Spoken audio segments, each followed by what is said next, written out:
George Joseph, ഈ പോലീസിൻ്റെ ആദ്യഘട്ടത്തിൽ മാധ്യമങ്ങളിൽ ഇതിൽ അസ്വാഭാവികതയില്ല എന്ന് തന്നെയാണോ? ഒന്ന് ശരിയാണ്. പക്ഷെ അതിനുശേഷം പോലീസിൻ്റെ പ്രതികരണം വരുന്നുണ്ട്.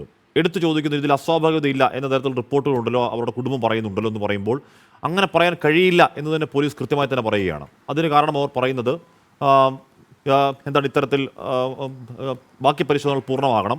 പക്ഷെ പോലീസ് ഈ ശ്വാസകോശത്തിൽ ഭസ്മത്തിൻ്റെ അടക്കം അംശം എന്തുകൊണ്ടോ സംശയിക്കുന്നുണ്ട്. ശ്വാസകോശത്തിൽ ഭസ്മത്തിൻ്റെ പ്രസൻസ് ഉണ്ടെങ്കിൽ ഈ പറഞ്ഞൊക്കെ മാറില്ലേ ശ്രീ ജോർജ് ജോസഫ്?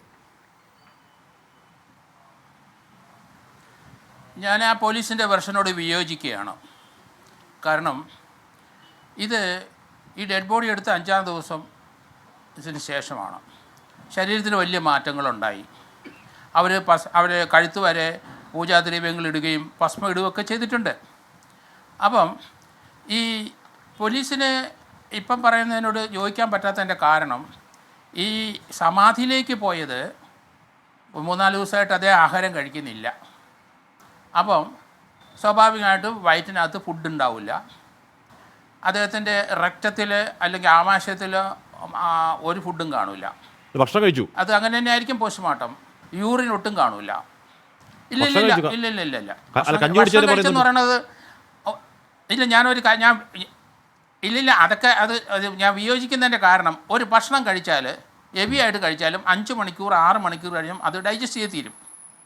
പോസ്റ്റ്മോർട്ടം ചെയ്യുന്ന ഡോക്ടർമാർ ഈ ടൈം ഓഫ് ഡെത്ത് പറയണത് ഭക്ഷണം വെച്ചിട്ടാണ്. ഇവിടെ അത് പറ്റത്തില്ല. ഭക്ഷണം ഇല്ല, രക്തത്തിൽ കാണില്ല, യൂറിനറി ബ്ലാഡറിൽ അതിനകത്ത് യൂറിനും ഉണ്ടാവില്ല. കാരണം അദ്ദേഹം കുറച്ച് ദിവസമായിട്ട് ഭക്ഷണം കഴിക്കാതെ വന്ന് അവസാന ദിവസം ആഹാരം ഒന്നും കഴിച്ചിട്ടില്ല. നേരത്തെ 3 ദോശ 2 ദോശ കഴിച്ച് ഇതൊക്കെ ഞാനത് കേട്ടോണ്ടിരിക്കുകയാണ്. ആ ദോശയും വേണ്ട ശേഷം കഞ്ഞി കുടിച്ചു, ബിപിക്ക് ഷുഗറിനെ മരുന്ന്, ആരോഗ്യവാന ഒരു മനുഷ്യൻ എന്തൊക്കെ ചെയ്യും അതൊക്കെ ചെയ്തു. കഞ്ഞി കുടിക്കാൻ ഇല്ല കഞ്ഞി കുടിച്ചാൽ 1 മണിക്കൂർ ഉണ്ടാവും ഡൈജസ്റ്റ് ചെയ്യും. ഈ പോസ്റ്റ്മോർട്ടത്തിൽ ഈ ടൈം ഓഫ് ഡെത്ത് പറയുന്നത് ഫുഡിൻ്റെ ഡൈജഷൻ വെച്ചിട്ടാണ്. ഇവിടെ അത് നടക്കില്ല എന്നാണ് ഞാൻ പറയുന്നത്. പിന്നെ അദ്ദേഹത്തിൻ്റെ വായിക്കകത്ത് അല്ലെങ്കിൽ നാക്ക് തള്ളിയിരുന്നു, വായിക്കകത്ത് ഭസ്മം ഇരിക്കും. ഭസ്മത്തിലാണല്ലോ അത് മൂടിയിരുന്നത്. അപ്പോൾ അതുകൊണ്ട് അത് നാക്ക് തള്ളുന്നത് ഡീകമ്പോസിഷൻ ഓഫ് ബോഡിയാണ്. അത് നോക്കിക്കഴിഞ്ഞാൽ നാക്ക് തള്ളും. 80 വയസ്സുള്ള അമ്മച്ചി ജോർജ് ജോസഫ്, പോലീസ് അവർ നാട്ടുതള്ളിയ കാര്യം ഒന്നുമല്ല പറഞ്ഞത്. പോലീസ് സംശയിക്കുന്നത് ശ്വാസകോശത്തിൽ ഭസ്മത്തിന്റെ അംശമാണ്. എന്റെ ചോദ്യം, ശ്വാസകോശത്തിൽ ഭസ്മം ഉണ്ടെങ്കിൽ ഈ പറയുന്നതൊക്കെ മാറില്ലേ? ശ്വാസകോശത്തിൽ ഇല്ലില്ല, മാറത്തില്ല. ഭസ്മം വരുമല്ലോ. ഞാൻ ഒരു കാര്യം കൂടെ പറയാം. നമ്മൾ മരിച്ചു കഴിഞ്ഞാൽ ഹാർട്ട് നിൽക്കും. ഏറ്റവും അവസാനം നിൽക്കുന്നത് എന്താണ്? ബ്രെയിനാണ്. അത് ഇപ്പോൾ ലേറ്റസ്റ്റ് ശാസ്ത്രീയ ഇത് വന്നിട്ടുണ്ട്. മരിച്ചു കഴിഞ്ഞാലും സ്വല്പം 5 മിനിറ്റോളം ബ്രെയിൻ വർക്ക് ചെയ്തുകൊണ്ടിരിക്കും. നമുക്ക് ചില ശബ്ദങ്ങളൊക്കെ കേൾക്കാവുന്നതാണ് പറയുന്നത് മരിച്ച ശേഷവും. അപ്പോൾ അതിനോട് ഞാൻ വിയോജിക്കുകയാണ്. കാരണം ശാസ്ത്രബോധം നല്ല ഈ പോസ്റ്റ്മോർട്ടം ചെയ്ത ഡോക്ടർമാർക്ക് ടൈം ഓഫ് ഡെത്തിൻ്റെ അത് പറയാൻ പറ്റില്ല. പിന്നെ ആദ്യം മുതൽ അവർ പറയുന്നുണ്ട് ഇതൊരു സമാധിയാണ്. അപ്പോൾ മരണവും സമാധിയെപ്പറ്റിയും ഈ ശാസ്ത്രബോധം മാത്രമാണ് നമ്മളെല്ലാവരും വിളമ്പുന്നത്. ഇന്ത്യൻ തത്വദീക്ഷയൊന്നും ആരും വിളമ്പുന്നില്ല. അപ്പോൾ ഇന്ത്യയുടെ ഹിന്ദുയിസത്തെ പറ്റിയും ഞാൻ പറയും.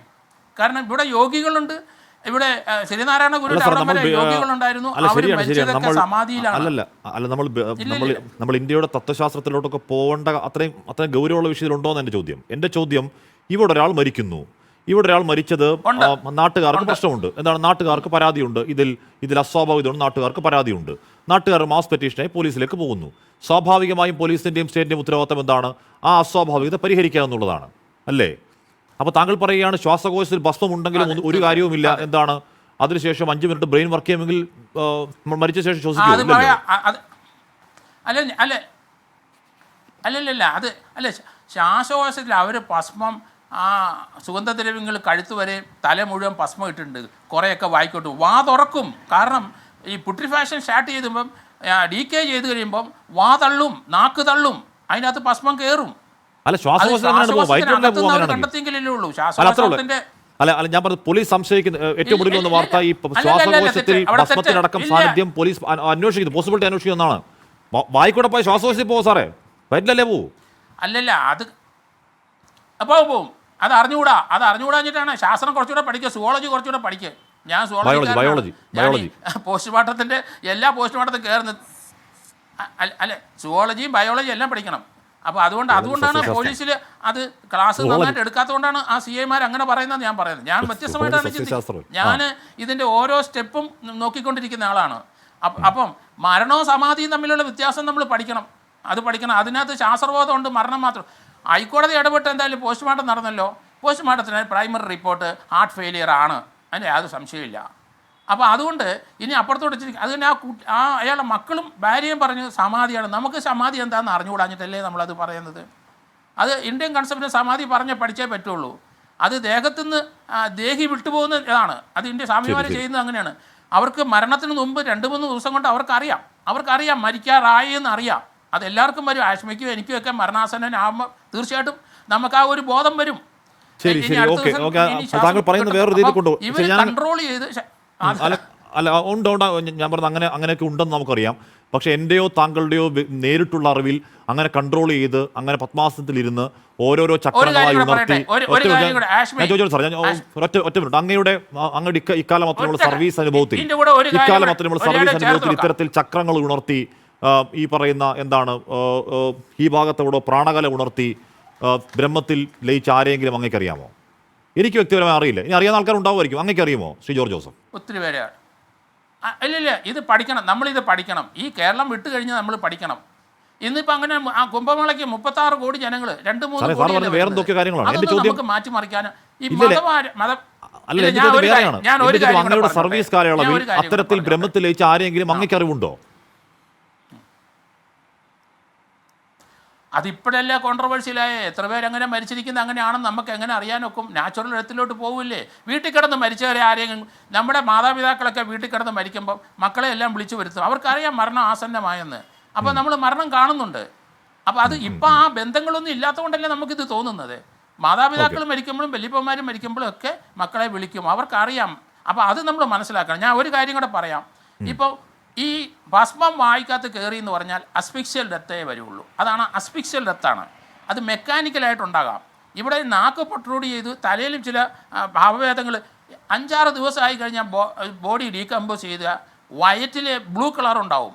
അത് റിഗർ മോർട്ടിസ് ഇരിക്കുന്ന ഭസ്മാസനത്തിൽ അവർ ഇരുന്നു എന്ന് പറഞ്ഞപ്പം തന്നെ എനിക്ക് മനസ്സിലായി ഒരു മരിച്ച ആളെ 2-3 മണിക്കൂർ കഴിഞ്ഞാൽ ഭസ്മാസനം ഇരുത്താൻ പറ്റില്ല. കാല് റിഗർ മോർട്ടിസായി കൈയും സ്റ്റിഫായിട്ടിരിക്കും. അത് ഒടിച്ചേ വെക്കാനൊക്കെ ഉള്ളൂ. അപ്പം ജീവനോടെയാണ് ഭസ്മാസനത്തിൽ ഇരുന്നതെന്നാണ് അന്ന് മുതൽ ഞാൻ പറയുന്നത്. അപ്പോൾ അത് നമ്മൾ അതിൻ്റെ ശാസ്ത്രം ബോധം നമ്മൾ എല്ലാവർക്കും പറഞ്ഞു കൊടുക്കണം. പത്മാസനത്തിൽ മരിച്ചു കഴിഞ്ഞാൽ 2-3 മണിക്ക് കഴിഞ്ഞാൽ പത്മാസനം ഇരുത്താൻ പറ്റില്ല. അല്ല ശരി, അത് പറയേണ്ടത് കോടതി പോലീസൊക്കെയാണ്.